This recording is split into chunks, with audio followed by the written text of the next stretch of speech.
Guys, आइए आज हम लोग पृथ्वी के परिमंडल अध्याय 6 के में हम लोग अगले एपिसोड में हम लोग जलमंडल के बारे में अध्ययन करेंगे। आइए देखते हैं।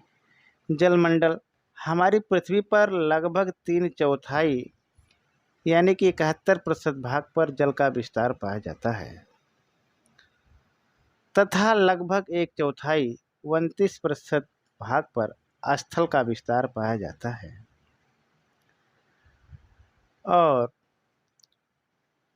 जो जल वाला भाग है इसे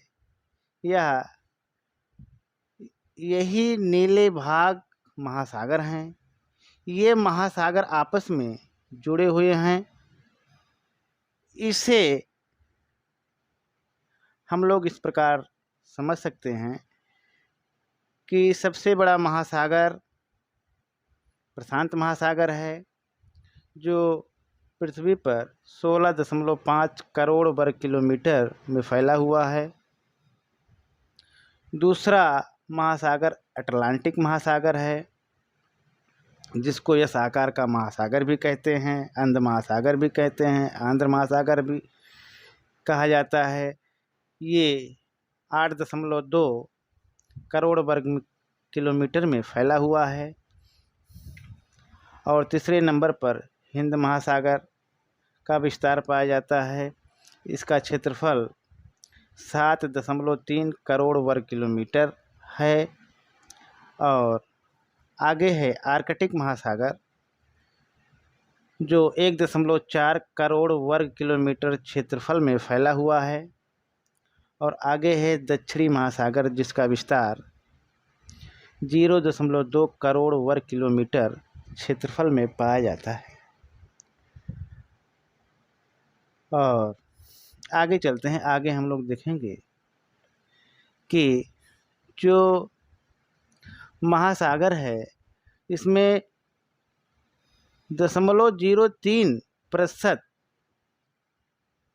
पीने योग्य अलवणीय जल हमारी पृथ्वी पर 0.03% पीने योग्य अलवणीय जल पाया जाता है, जो हिमचादरों तथा भूगर्भ में संचित जल है, या कह लीजिए मीठे पानी का जल भी इसे कहा जाता है। आगे चलते हैं। महासागरीय जल सदा गतिशील रहता है। इसमें ज्वार भाटा, लहरें तथा धाराएं चलती रहती हैं। महासागरीय जल खारा होता है। समुद्री तल को शून्य ऊंचाई वाला माना जाता है। महासागर की गहराई हो अथवा स्थलखंड के पर्वत, पठार या मैदानों की ऊंचाई हो, ये सभी महासागर तल से नापी जाती हैं। हमारी पृथ्वी पर जलीय भाग अधिक है, इसलिए इसे नीला ग्रह कहते हैं। जल के 3 रूप होते हैं: ठोस, द्रव, गैस। यानी कि ठोस बर्फ के रूप में, द्रव जल के रूप में, वाष्प गैस के रूप में। आगे चलते हैं। आगे हम लोग जल चक्र के बारे में हम लोग अध्ययन करेंगे। जल चक्र जिसे हम द वाटर साइकिल कह सकते हैं या कहा जाता है। पृथ्वी पर जल 3 रूप ठोस, द्रव एवं गैस में पाया जाता है।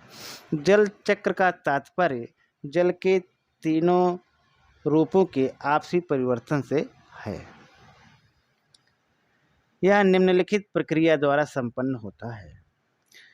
पृथ्वी का जल वाष्पीकरण द्वारा वायुमंडल में पहुंचता है। इस प्रक्रिया द्वारा जल द्रव अवस्था से गैस अवस्था में परिवर्तित होता है। वायुमंडल की जलवाष्प ठंडी होकर पुनः द्रव अवस्था में परिवर्तित होती है। इसे संघनन कहते हैं। संघनित जल बादल, कोहरा, ओस आदि के रूप में पाया जाता है। संघनित जल की बूंदों के पर्याप्त भारी हो जाने पर यह वर्षण के रूप में पुनः पृथ्वी पर आता है। वर्षण कई रूपों में होता है, जैसे वर्षा, फुहार, ओला, हिमपात आदि। वाष्पीकरण, संघनन एवं वर्षण की प्रक्रिया लगातार चलती रहती है। इस प्रकार जल चक्र एक लगातार सतत चलने वाली प्रक्रिया है, जिसे वाटर साइकिल भी कहते हैं। इस प्रकार से आज यहीं तक। बहुत बहुत धन्यवाद।